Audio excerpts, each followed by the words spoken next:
Hi, everybody. This is Silvio Canto in Dallas, Texas, on Thursday, July the 24th, and welcome to our commentary. You know, this whole Russia thing and President Obama and his administration and how they put this thing together. It's all uh, a big part of the conversation these days, and I'm sure more information will come out. Let me give you a little bit of how I think this is going to turn out. Okay. But before I do, I have to tell you that the thing that bothered me most about this Russia thing is that it was not just their interest, meaning the White House, the Obama White House, their interest and their people to destroy the Trump presidency. It also did a tremendous amount of harm to the country. The country suffered a great deal because of this stupid hoax. And that's what it was. This Russia was nothing but a lie, lie, lie. It was a big lie. There was nothing to it. And once it got into the hands of, unfortunately, some friendly reporters who decided to run with it without checking up on anything, pretty soon by the summer of 2017, this is all we were talking about. This is all we were talking about. I remember, going on TV, some stations. I even got a phone call from a TV station or a radio station in Argentina. They wanted to talk about this. So it really became, I think, very bad for the country. And that's what makes me mad, I guess, more than anything else, is how bad this was for the country, how it demonized everything, how it polarized everything. It poisoned the well to such an extent that it was very bad for the country. The country suffered a great deal. If you go back to the summer of 2017 and how much bickering there was and how much hatred there was, these two sides were just hating each other. And this Russia thing, the Mueller investigation, all of that had a lot to do with it. In the end, they didn't find anything because there wasn't anything. But a lot of stuff got reported. Even today, a lot of people still think, a lot of Democrats still think that Russia had something to do with electing Donald Trump, which is a complete lie. They didn't. But it really hurt the country. And that's the part that, you can never get that back. You can never get that back. It's sort of like, when you hurt somebody, you'll never get that back. You'll never get that time back.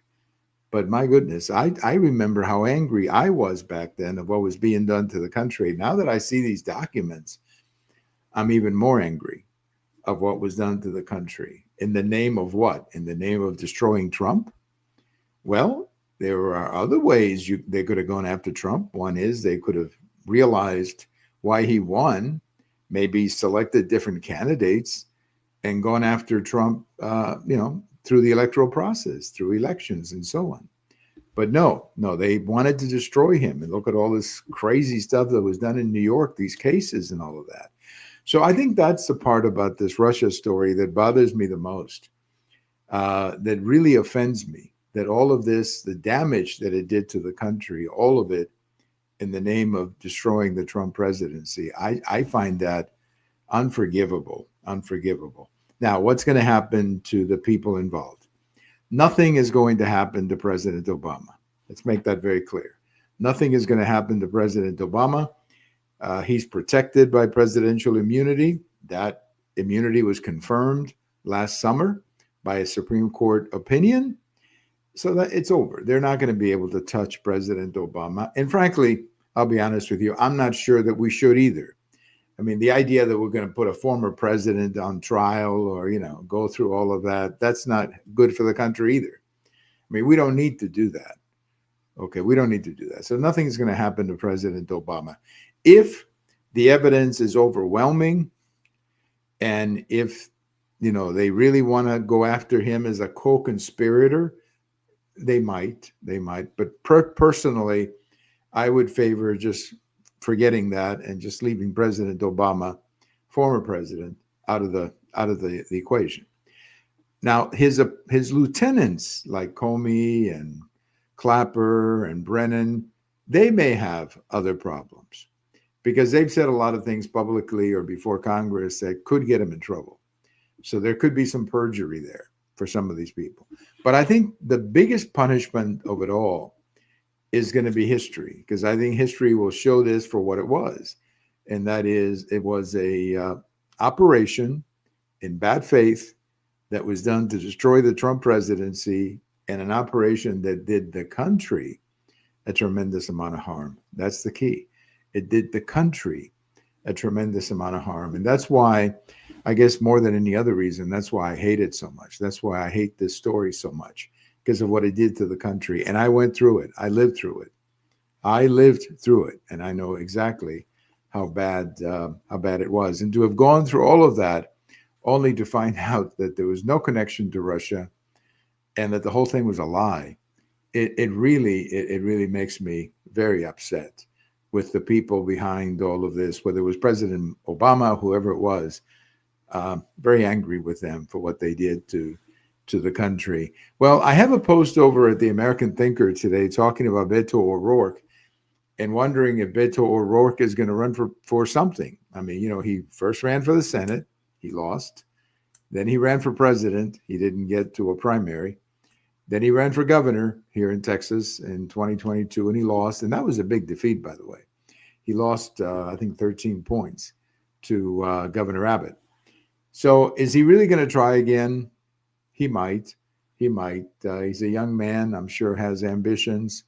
But Texas is a little different in 2025, 2026 than what it was in 2018. And I'm specifically talking about South Texas. South Texas is a lot more Republican these days. A lot of those Hispanics who live down there are a lot more Republican than they used to be.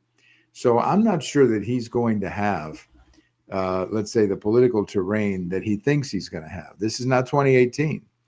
And I think the political winds are not going to be blowing in the direction of whoever the Democrat is who's running for the Senate. So is he going to run? I don't know. Maybe he will. But my gut feeling is that he's not. Because, as I said before, the political winds in Texas are a lot more Republican these days than they were back in 2018. Now, I have a post coming out tomorrow, and it's about the United Nations. I read this thing this morning, and then I wrote a post about it, that the United Nations, there is this International Court of Justice, I guess, or some kind of a court in the UN. And they've designated climate change, or countries that are not playing by the rules, whatever that means, of climate change, that countries can go after other countries for reparations when it comes to climate change. Well, first of all, that's incredible. That's stupid. Nobody's going to go that, whatever ruling this is. And they do admit that it's a non-binding ruling. I mean, this court says, hey, this is non-binding, doesn't affect anybody legally. But I mean, the whole idea that one country is going to pay reparations to another country over climate change, I mean, it's pretty stupid. How are they going to enforce that?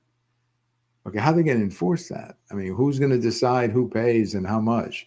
So the whole thing, as I mentioned in my article, it really makes you wonder, why are we even wasting our money participating in the United Nations? We pay like 20 to 22%. I've seen as high as 25% of the budget of the United Nations. The United States pays that, the taxpayers of the United States. So we're picking up anywhere between 20 and 25% of the budget. This is the last report that I saw. For what? So that they can write opinions like this? So that, every human rights commission is flooded with dictatorships? So that the Women's Rights Commission has members in it where women are not even first-class citizens? I mean, what kind of a joke is that? What kind of an organization is that? So I think, I really believe that we should consider just canceling our membership in the United Nations, and then after that, call for an organization of democracies, where democracies participate in this organization, and where we actually do things that make sense. Because the United Nations right now it's a big zero. It doesn't do anything. It doesn't accomplish anything. Now, I'm sure there are some programs that they do that might be good for this or that. But overall, the United Nations itself is not worth our money. So let's get out. Let's get out of the United Nations and figure out some other way of creating another international organizations that promotes our interests, and especially countries that actually believe in democracy, not these dictatorships that make up a lot of the United Nations. Well, on this day in history, that would have been 1959, July the 24th, 1959, Nikita Khrushchev, who at the time was the premier of the Soviet Union, was visiting the United States, and he met with Vice President Nixon. And they were, like touring the country. And so they had this little encounter at a I think it was some kind of a exhibition of American homes. And they had this encounter, and it happened to be in the kitchen, where the kitchen of the house was. So this became the kitchen cabinet meeting. And you had Nikita Khrushchev talking about communism, and Vice President Nixon talking about capitalism. And it was a great exchange. It was a great thing to watch. And you can catch it on YouTube if you can, or you can read about it, of course, if you can. But it was a fascinating moment where the leader of the Soviet Union, Nikita Khrushchev, was here and had an encounter, the Vice President of the United States, Richard Nixon. And it was a great moment. And it was a great moment because Richard Nixon did a great job explaining American capitalism and the American system. He did a great job doing it. So anyway, if you check it out, you can go to Google or something and put kitchen cabinet 1959, and you'll see what I mean. But it's a great story. It's a great story. And I wrote a post about this a couple of years ago. I have it over on my blog about the whole thing and how it happened. And it was a lot of fun. It was a lot of fun to read about it. Thank you for listening. This is Silvio Canto in Dallas, and we will talk to you later.